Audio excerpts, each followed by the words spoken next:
Stillness hung in the royal chambers like a physical presence, broken only by the soft hum of a holographic projection. The air carried a distinctive metallic tang, reminiscent of battleship corridors and medical bays, a scent Queen Lyria had long associated with absence and loss. Floating in the center of the dimly lit room, the damaged recording stuttered and flickered. Critical systems compromised, hull integrity failing. This is Commander Talia signing off. Then static. Only static for 7 years, repeating in an endless loop that seemed to measure time differently than the world outside. The Queen had rejected all suggestions to deactivate it. Court officials whispered she maintained it for historical reference. But the truth was more painful. She was waiting. Monarchs of Astoria were not meant to wait. They were meant to act, to lead, to shape destiny with decisive authority. Yet since the Hegemony War, since watching her daughter's vessel dissolve into incandescent plasma somewhere beyond the Corellan Rift, Lyria had existed in this suspended state between grief and hope. Throughout the rest of the crystalline palace, preparations for the Grand Concordat Summit created a stark contrast to the Queen's solitude. The luminescent corridors of Astoria hummed with activity as representatives from across the galactic spiral arrived for their annual gathering. A diplomatic performance where species who had recently been mortal enemies would exchange pleasantries while silently calculating advantages. Senior Protocol Minister Terran stood anxiously outside the royal chambers, his cybernetic enhancements pulsing with stress indicators. The implant that had replaced his left eye hadn't allowed him to blink in nearly 4 years, giving him the perpetually alert appearance that had become his trademark among the diplomatic corps. His transparent data panel displayed an ever-growing list of potential diplomatic incidents waiting to happen.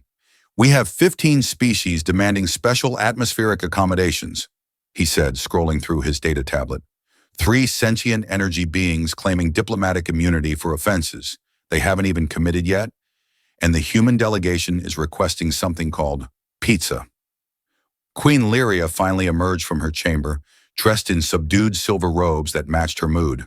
Her azure skin, the characteristic hue of the Astorian royal bloodline, seemed almost pale in the soft light.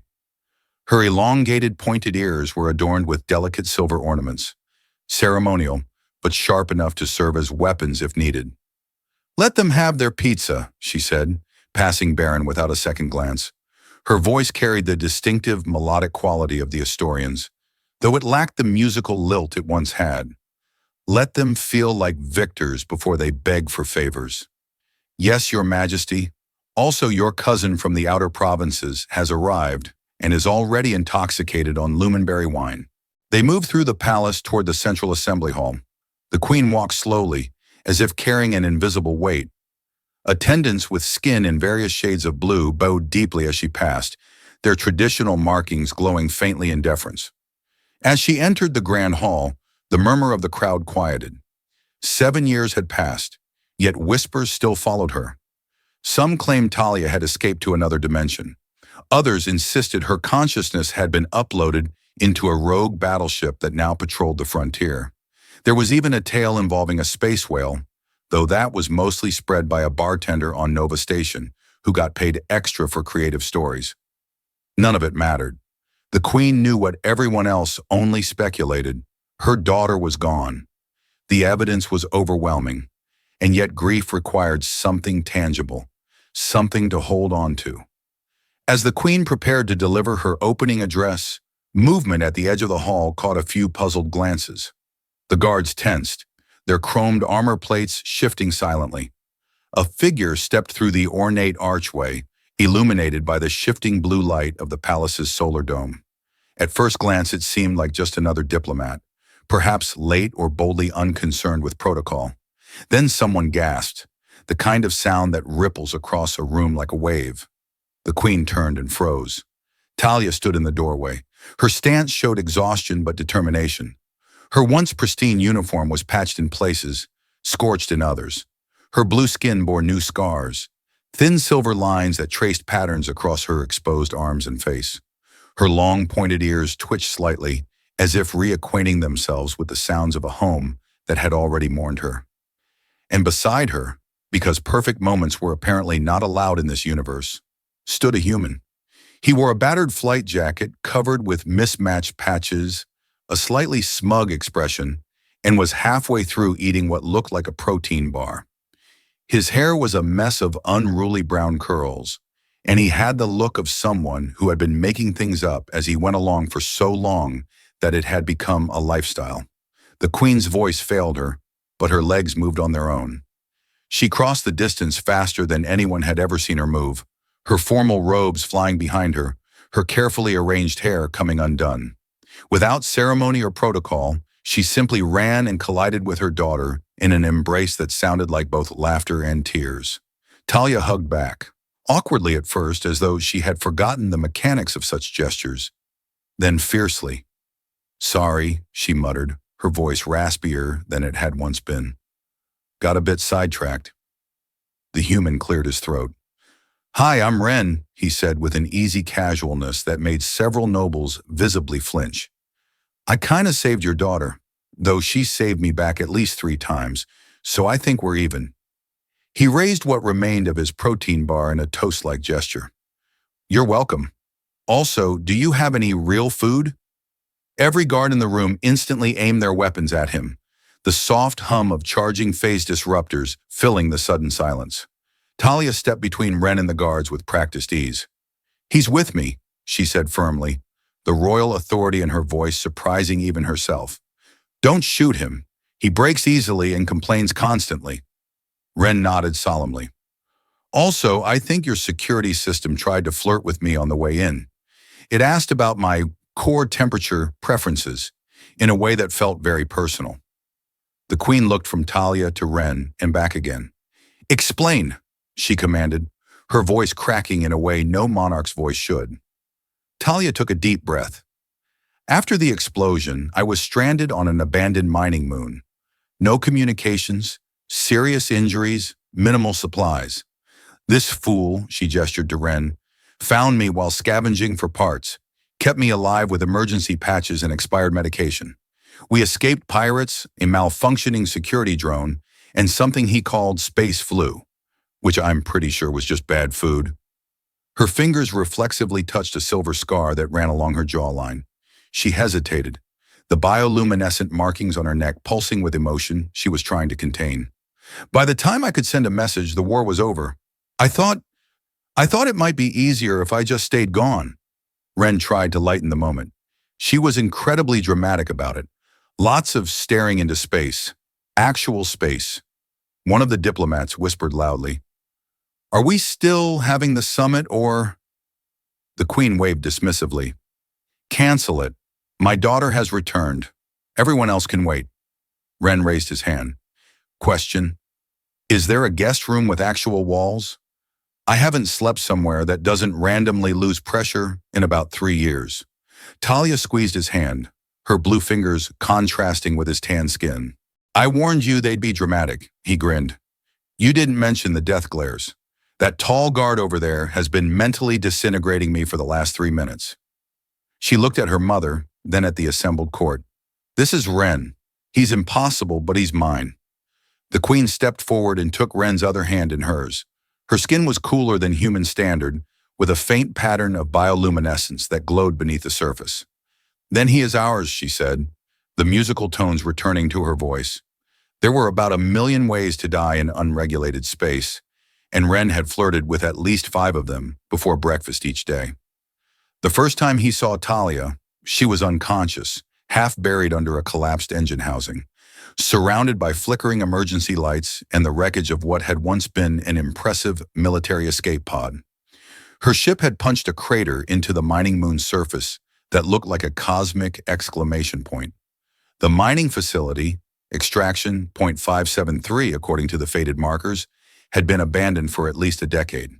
The Hegemony Corporation had pulled out when the lunar crust proved too unstable for deep mining, leaving behind equipment too costly to transport and environmental systems too old to bother salvaging.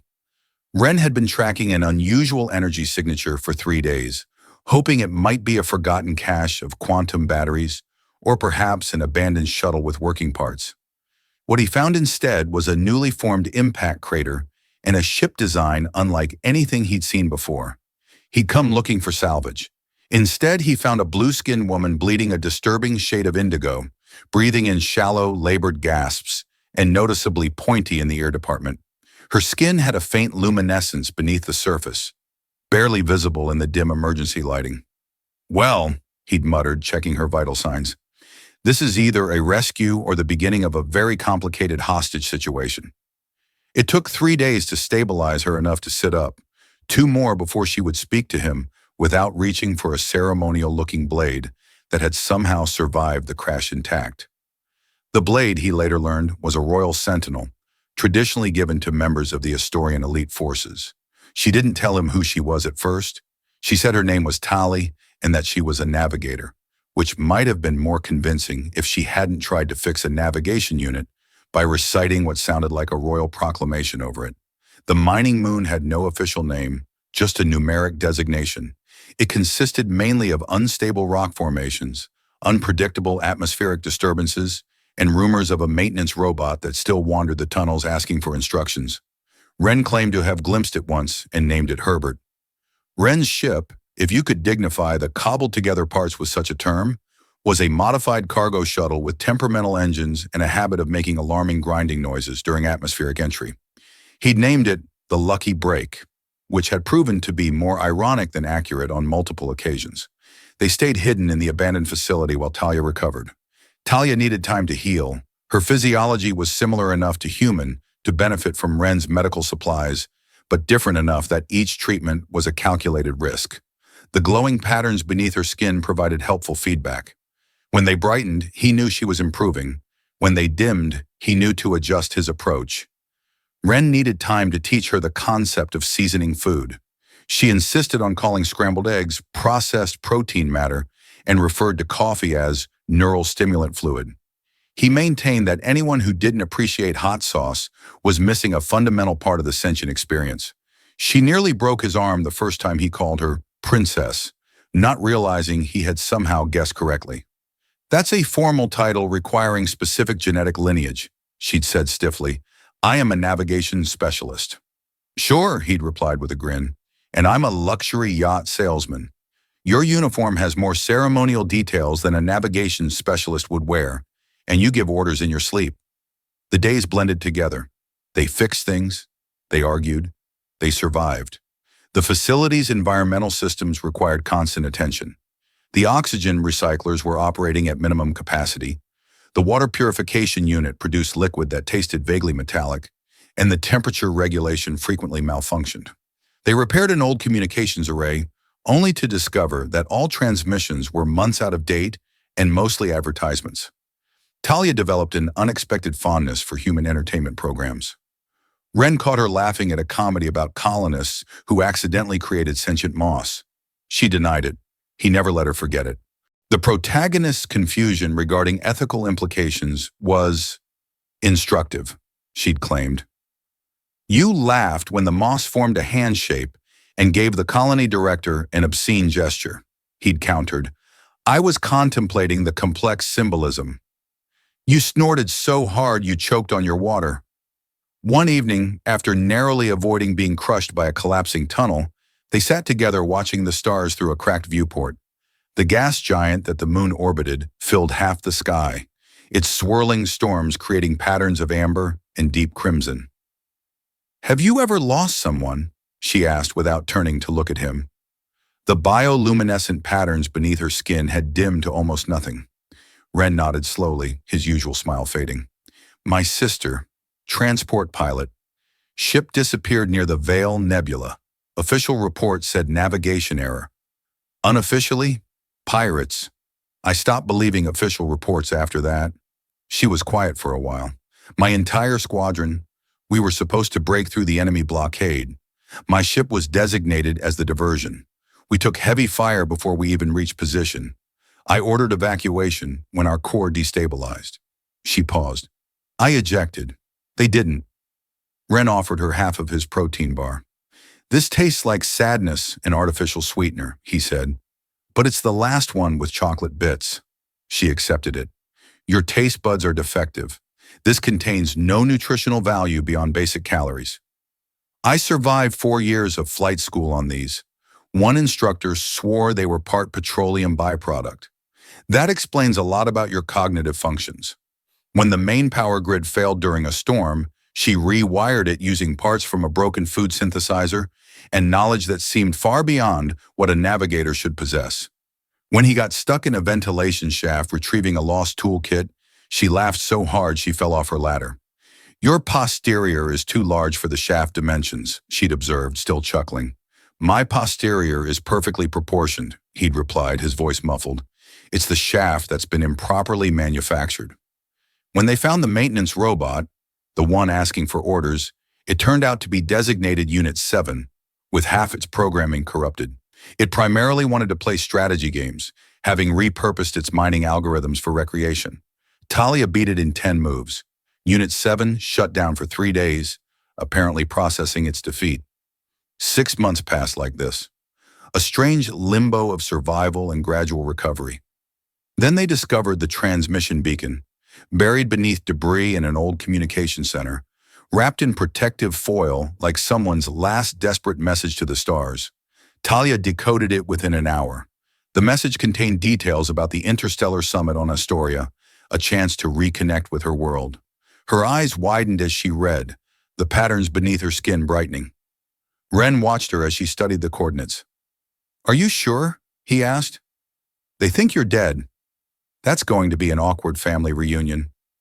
She didn't smile. "They'll want proof. DNA scan, security clearance verification, endless questions I don't have answers to." Her voice dropped lower. "Questions about why I didn't return sooner." He tried to help. "You could always just start over. New identity. Call yourself Stella Stardust or something equally subtle. Open a repair shop on some quiet colony world." She gave him an exasperated look. "Your naming suggestions lack creativity and would fool no one with access to basic genetic scanning technology." "Fine," he said, grinning, "but if they have a formal ceremony, I refuse to wear anything with a collar. They chafe, and I have sensitive skin." Talia didn't respond immediately. She stood, paced the small cabin, her movements transforming from the casual gait she'd adopted during their time together to something more measured, more deliberate. The walk of someone who had been trained since childhood to be observed. "I don't know how to go back," she finally said. "I'm not who I was." Ren leaned back, hands behind his head. "I don't think you're supposed to be. You survived an explosion, a crash, and 6 months of my cooking. Anyone who comes out of that unchanged is probably a robot." He glanced at Unit 7. "No offense, Herbert.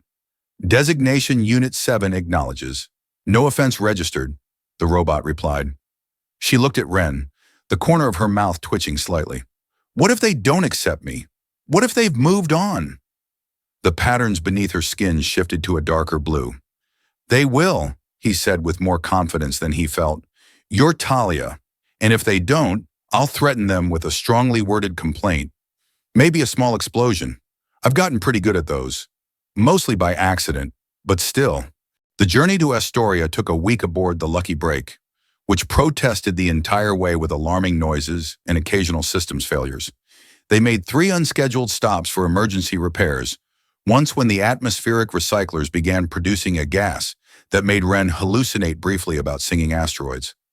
Once when the gravitational stabilizers inverted polarity and sent everything not secured flying to the ceiling.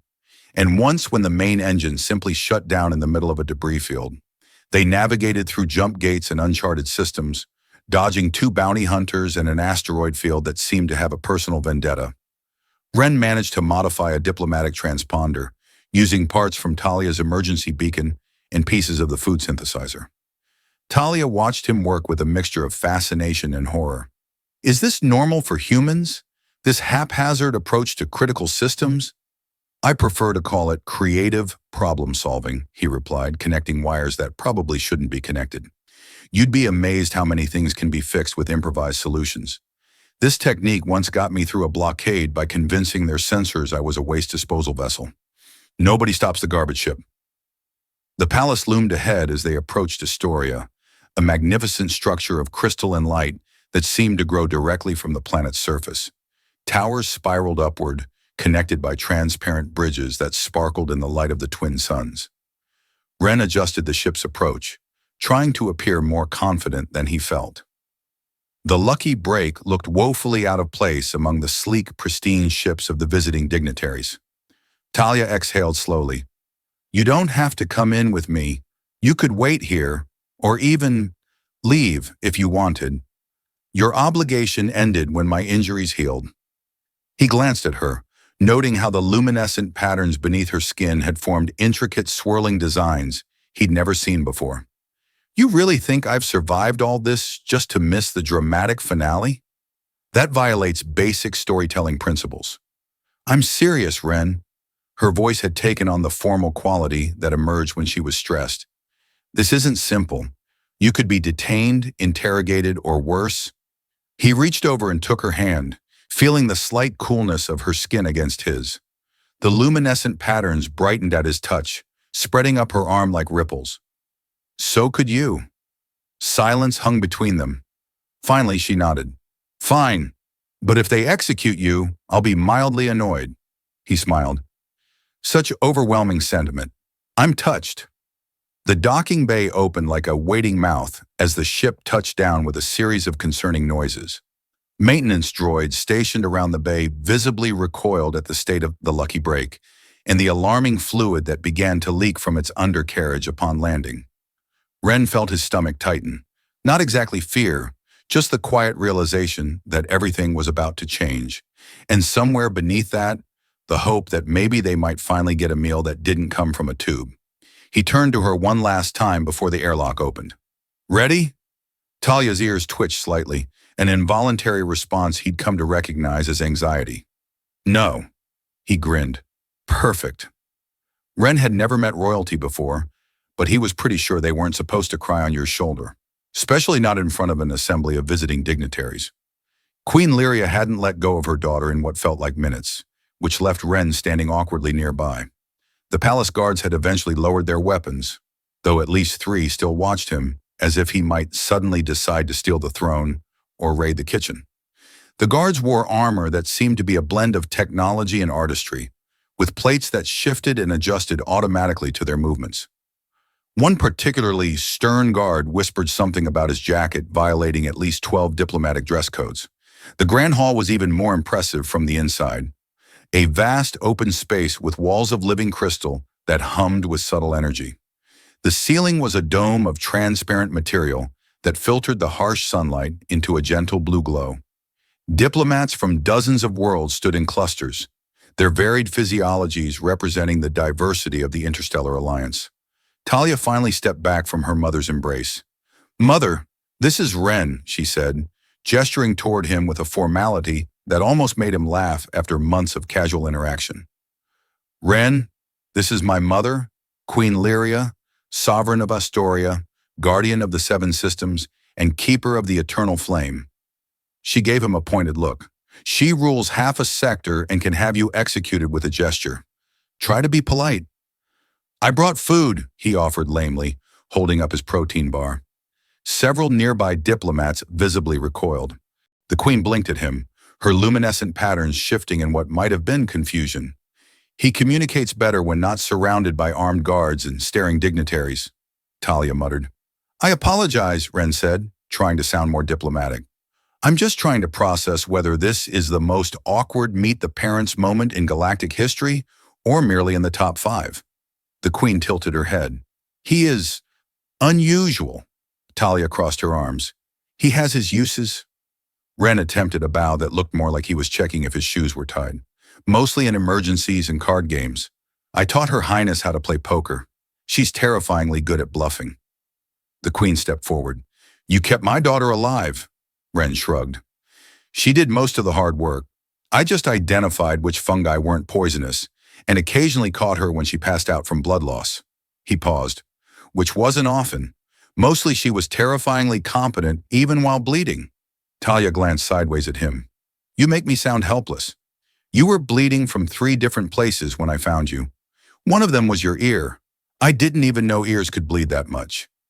Queen Lyria's expression wavered between royal composure and maternal relief. Instead of embracing her daughter again, she simply nodded. You are both safe now. That is what matters. It turned out to be a lie. 40 minutes after the queen ordered a medical team to examine Talia and the palace chef to prepare anything that doesn't come from a tube or packet, the High Council demanded an emergency session. Counselors from 12 different planets had heard about the princess's return and arrived faster than light speed. Ren wasn't allowed in the council chamber, not because of protocol, but because he'd accidentally triggered the security system while trying to find the bathroom, which somehow initiated a lockdown and a 15-minute warning about potential dimensional breaches.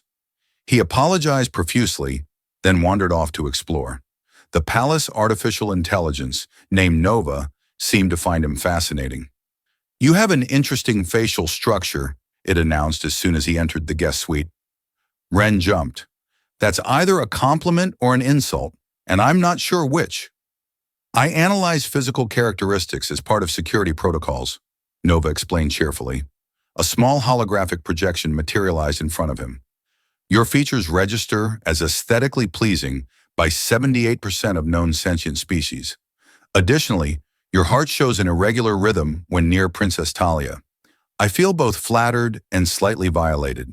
He examined the guest suite, which was larger than the entire living area they'd shared on the mining moon. Meanwhile, Talia stood before the council, rigid and silent, as her mother explained the situation. The councilors represented major powers within the alliance, each with their own agenda and interest in the return of a princess long thought dead. They asked endless questions. How had she survived? What were the extent of her injuries? Was her return politically motivated? Had she made contact with enemy forces during her absence? What did the human know? Had he seen any sensitive information? Talia answered each question directly, her royal training evident in the careful precision of her responses. When she finished her account, a Minervan counselor leaned forward, light refracting through his crystalline form. "And the human? You vouch for him? Our intelligence suggests he has a rather colorful history." "Yes, he's just a mechanic." Her voice remained steady, but the luminescent patterns beneath her skin betrayed a flash of protectiveness. "His past is irrelevant to the current situation." "He seems to be more than that," the queen interjected, surprising Talia with her perception. Talia hesitated. "He rebuilt a ship's gravity generator using spare parts and determination. He broke through a pirate encryption system using a children's puzzle game. He got me off that moon, and he's not a spy." She paused. "He thinks spicy food is a measure of cultural advancement and has strong opinions about something called coffee that he tried to recreate using synthesized compounds. The result was both inedible and briefly toxic." A Centaurian representative tilted its compound eyes. "A reasonable hypothesis regarding spice nutrition. The correlation between complex flavor profiles and technological advancement has been documented across 17 distinct evolutionary paths." Elsewhere, Ren wandered through the guest wing and found himself in what appeared to be a communal area designed for informal diplomatic interactions, including a zero-gravity relaxation chamber occupied by 3 floating diplomats and a hovering drink tray. One of them waved. "You must be the human," said a 4-armed envoy with glowing tattoos that shifted position across its skin. "We've heard all about you. The princess's rescuer." "Great," Ren said. "I have no idea where I am. I was looking for food." "You're in the interspecies relaxation sphere. Would you like a beverage that tastes like your childhood? The molecular synthesizer can extract flavor memories directly from brain patterns." "That sounds vaguely threatening." The diplomat's tattoos formed a pattern that might have been laughter. "It should. The Minervan delegation used it last summit and complained of tasting their larval stage for days afterward." He declined the drink but accepted what appeared to be a snack cube that hummed slightly when touched and changed flavor every few seconds. On his way back, he encountered a very confused ambassador from the Hive Collective who asked if humans always had so many teeth visible. Ren just smiled wider. When he returned to the royal quarters, Talia was already there, sprawled on a couch that seemed to adjust itself to perfectly fit her form. Her formal uniform was rumpled, and her expression hovered between exhaustion and irritation. "How was the political interrogation?" Ren asked, dropping onto an adjacent chair that immediately conformed to his body. "Whoa, your furniture is aggressively comfortable. I'd rather go back to the mining moon." Talia ran a hand through her hair. At least there, the only things trying to kill me were environmental failures in your cooking. Did they torture you with questions? Extract your deepest secrets? They called it a strategic reintegration assessment. Apparently, being presumed dead for 7 years requires extensive documentation to become officially alive again. Sounds less painful than when you broke your leg and refused pain medication because you didn't trust my medical scanner. I didn't trust your medical unit. It smelled like burnt plastic and made noises that medical equipment should not make. It was literally made from parts of a cleaning robot and a food synthesizer. Talia sighed, then patted the couch beside her. The furniture obligingly expanded. The council is watching. Everyone is watching. I need to be perfect, composed, royal. The formal facade cracked slightly. I spent 6 years as a ghost, and now I'm expected to step back into a role I'm not sure fits anymore. Ren sat down next to her. You threw a wrench at my head once because I called you Your Highness after you'd spent 3 hours elbow deep in engine coolant. That was before you'd earned the right to use royal titles so casually. A smile tugged at the corner of her mouth. And it was a calibration tool, not a wrench. He grinned. It was heavy and metal and nearly took my eye out. Should I feel honored that I can now call you princess without risking cranial injury, or worried that your aim has improved? Both! A soft chime interrupted them. The queen entered without waiting for permission. The council accepts your return, she said. They are less convinced about your companion. Ren stood up, suddenly aware of how much snack residue was on his shirt. They will require evidence of his intentions. Perhaps even, he stays, Talia said firmly, rising to stand beside him. If they need proof, they can review the last 6 months of my logs. Every argument, every meal, every moment. He earned his place. Ren blinked. You recorded our conversations? I'm very thorough. Standard protocol for Astorian military personnel in emergency situations. The queen looked at them both, her gaze moving between them as if mapping connections invisible to others. Finally, she nodded. Very well, but if he insults the High Speaker of the Minervan delegation again, I won't protect him. The Minervans take great pride in their sensory filaments. In my defense, Ren said, he really does look like a sentient mop, the kind with the fancy absorbent tendrils. Very dignified, but definitely mop adjacent. Talia's mouth twitched. You're doomed. He leaned back. Worth it. And for the first time in a long time, the palace didn't feel like a prison to Talia. It felt like the beginning of something new. Talia had 3 assassination attempts before lunch on the second day. The first was a nanotoxin hidden in her morning tea, detected only because Ren's paranoia had finally paid off, and he insisted on scanning everything with a modified sensor he'd cobbled together. He'd named the device Danger Detector, and it resembled a kitchen appliance with too many blinking lights. Do you name all your devices? She asked, watching the detector emit an alarming series of beeps when held over her cup. Ren held it up triumphantly as palace security confirmed his findings. Only the ones that save lives, which is most of them, come to think of it. Danger Detector has earned a promotion. He's now chief of beverage safety. The second attempt came in the form of a reprogrammed cleaning drone designed to accidentally vacuum her into a waste disposal unit. It had excellent timing, waiting until Talia was separated from her security detail, and terrible aim, activating its enhanced suction while still too far away to be effective. Ren managed to disable it by throwing himself bodily onto the unit and prying open its control panel with a decorative letter opener he'd pocketed just in case. He reprogrammed it and renamed it Sonnet after discovering it had cultural programming in its memory banks. This drone knows more poetry than I do, he explained to the confused security team as the unit began reciting ancient Astorian verses. The third attempt came via diplomatic channels. A crystalline ambassador whose traditional greeting involved a handshake that would have delivered a powerful electrical charge. Ren intercepted it by tripping over a decorative carpet, colliding with a serving drone, and accidentally knocking over an ornamental vase. The resulting splash shorted out the ambassador's conductive glove. Ren claimed it was heroism. Talia was 90% sure it was just clumsiness. Security footage later analyzed was inconclusive, but showed him looking suspiciously at the ambassador seconds before the accident. Regardless of the method, Her return had clearly ruffled some political feathers. The Astorian intelligence service became noticeably active throughout the palace, with agents disguised as everything from service personnel to ornamental plants.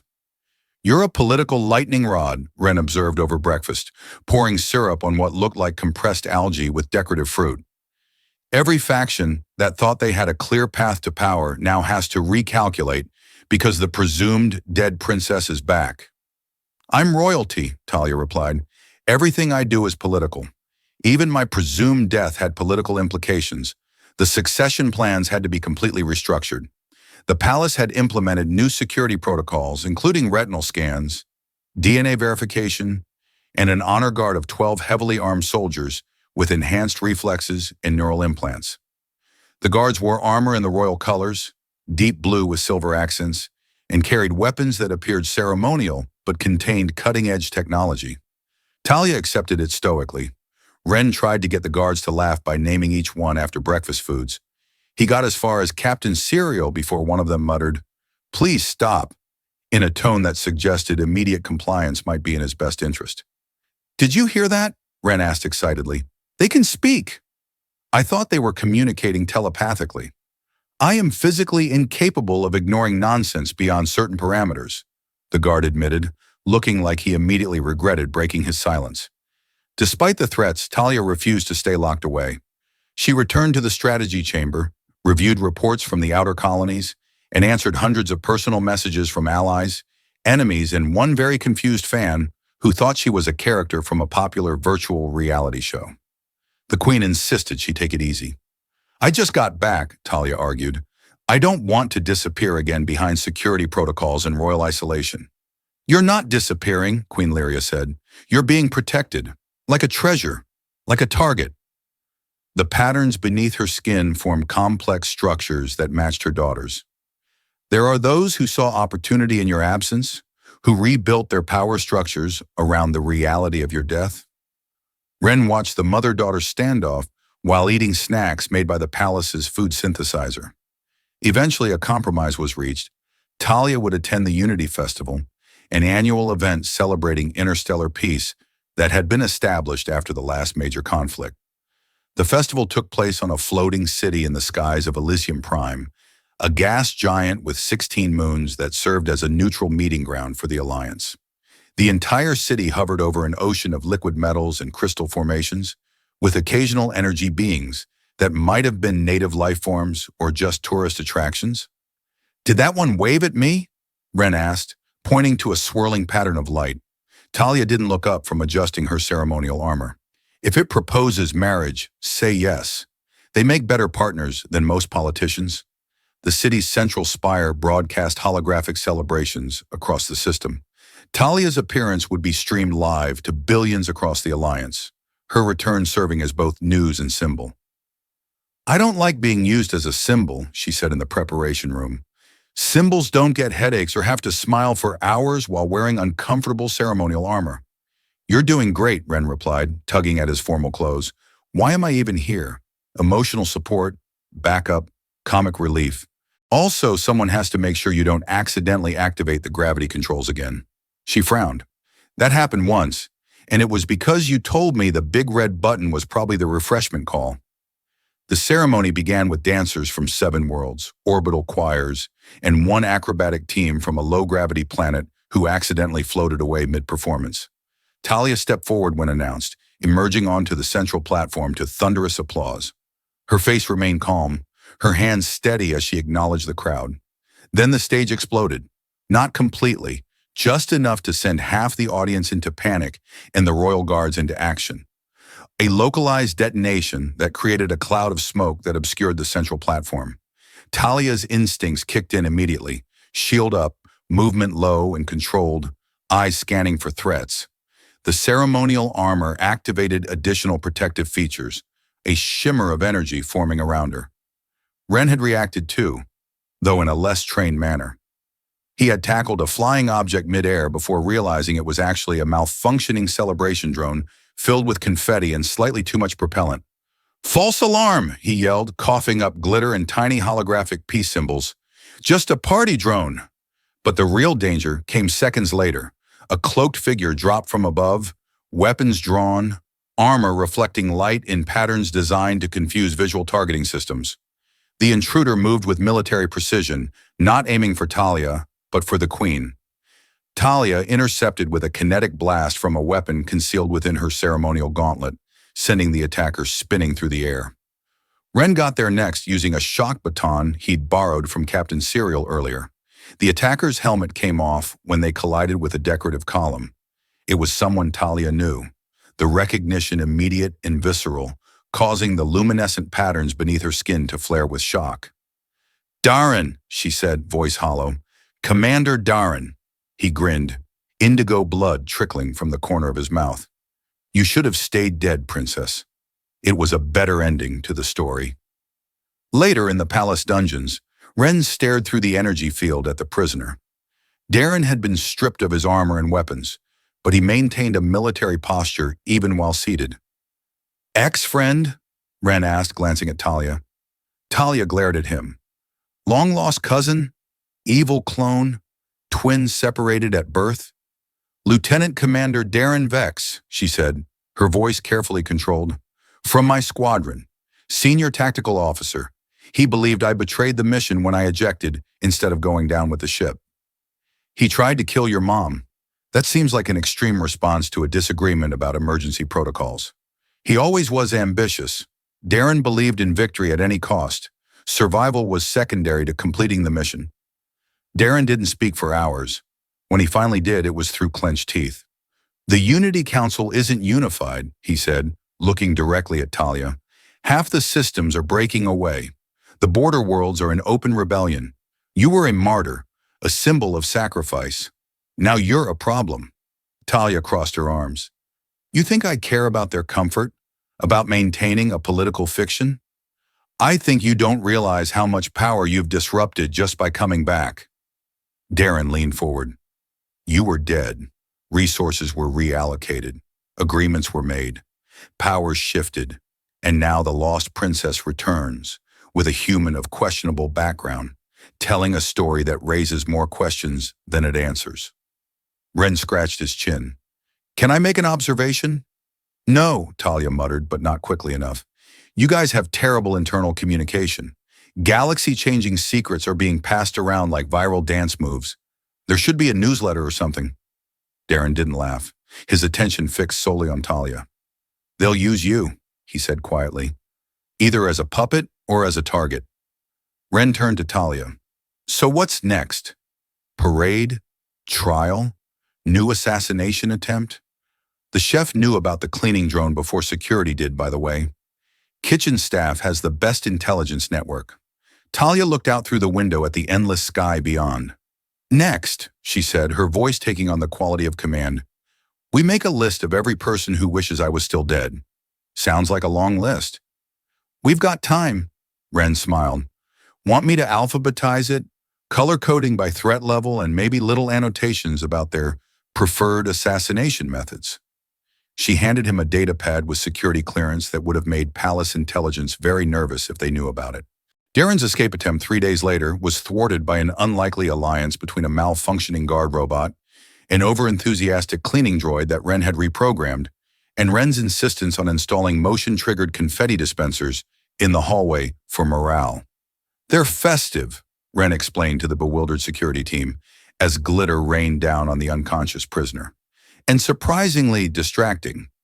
Most beings will pause when unexpectedly showered with shiny objects." Talia stared at the scene. "Did you wire confetti into the security system?" "Maybe." He avoided her gaze. "There might also be a subroutine that plays celebratory music when certain types of security breaches are detected." Darren was taken back into custody before he could activate the explosive device hidden in his boot, though not before telling Talia that she'd started a war just by surviving. The political landscape was realigning around her reappearance, some seeing opportunity, others threat. His final words before sedation: "They'll never let you take that throne. You're too unpredictable now, too changed. They need someone they can control." Ren leaned against the wall. For a guy so obsessed with politics, he really needs a course in personal interaction. "Hello" works better than I'm going to blow up this whole section of the palace." Talia didn't respond. She was staring at the floor, her luminescent patterns forming complex designs that reflected deep thought. A strategic mind cataloging information, making connections, seeing patterns where others might see only chaos. The Queen called an emergency session of the Unity Council the following day. By all accounts, it was a disaster. Half the delegates questioned Talia's loyalties, suggesting that 6 years away might have compromised her. Several accused her of conspiring with humans to destabilize the government.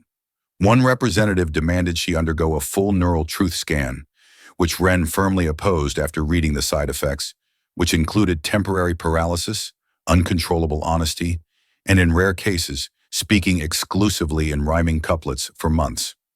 "You're losing them," Wren said after the meeting, as they retreated to the royal gardens, one of the few places with minimal surveillance. Bioluminescent flowers cast a gentle glow over the path, while floating orchids drifted on artificial currents. "They're afraid of you." "They should be."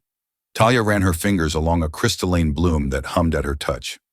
"That's not reassuring. Fear makes people do stupid things." She turned to him.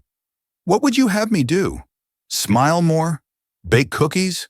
Pretend that everything is fine and that I'm the same person who left 7 years ago? I'd eat them. The cookies, not the council members." Talia sat down on a bench made from living wood that adjusted its shape to accommodate her. She pulled off her gloves, revealing the intricate patterns beneath her skin. "I came back hoping to rebuild something, but maybe it's already gone. Maybe the world I knew doesn't exist anymore." Wren took a deep breath. "You're asking the wrong question." "Oh, you're asking how to fix the past, how to return to what was. But maybe it's time to build something new." He sat beside her, watching as a flying creature that resembled a butterfly drifted past. The old system was already breaking down. That's why there was a war in the first place. She looked at him. "You want me to start a revolution? Overthrow my own mother?" "Only if we can name it something dramatic, like Operation Phoenix Rising or the Great Cosmic Reset." He gestured expansively. "I've always wanted to be part of something with an impressive title." "You're an idiot. An inspirational idiot. It's an important distinction." Talia laughed. It was short, tired, but genuine. A sound that had been rare since their return. She stood, new determination in her posture. "Let's make a list." They did.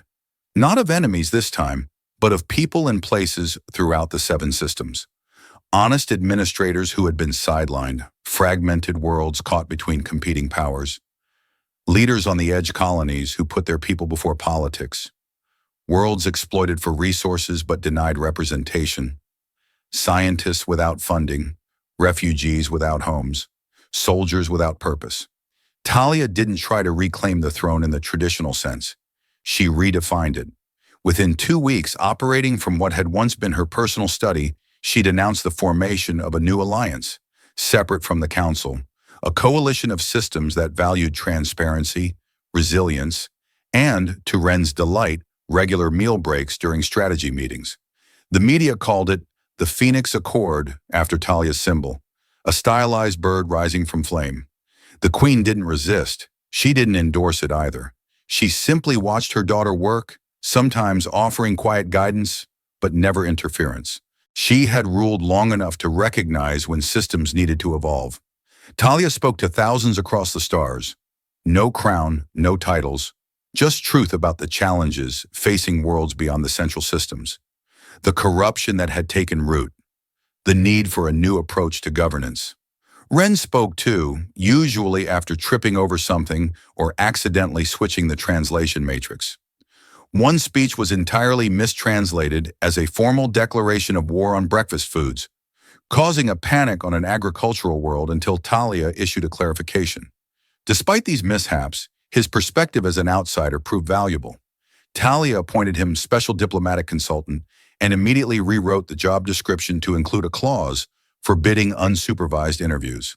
The latter requirement came after he attempted to improve the palace communications system and accidentally broadcast a private conversation about the Queen's footwear to every diplomatic residence in the capital. Over time, the new alliance gained ground. The threats didn't disappear, but they diminished.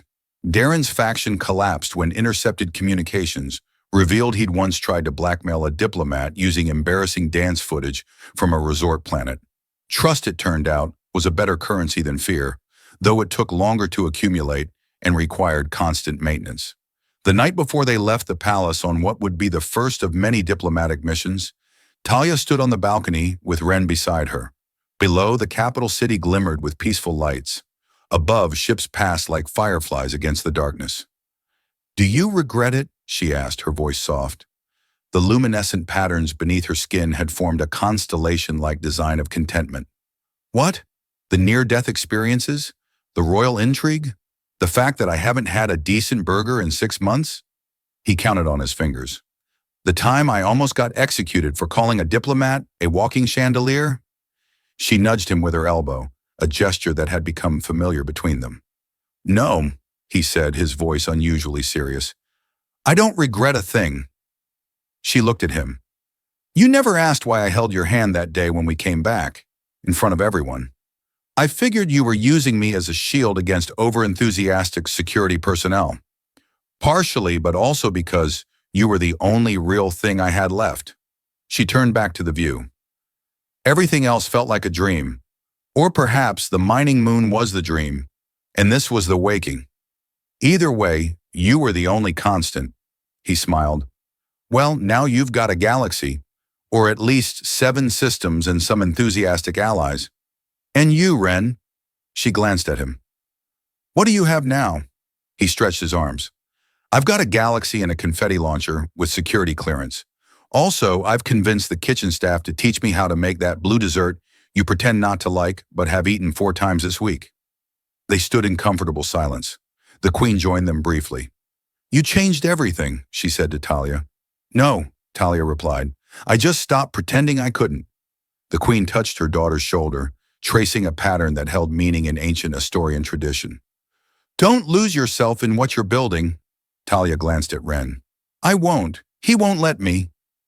The Queen nodded once, then left them to the night and the stars. The next morning they boarded the ship, Ren's ship mostly, though it had been significantly upgraded by royal engineers who couldn't bear to see the princess depart, what one had described as a navigation disaster waiting to happen. The Lucky Break had been rebuilt with enhanced systems, but it maintained its essential character: adaptable, surprising, resilient.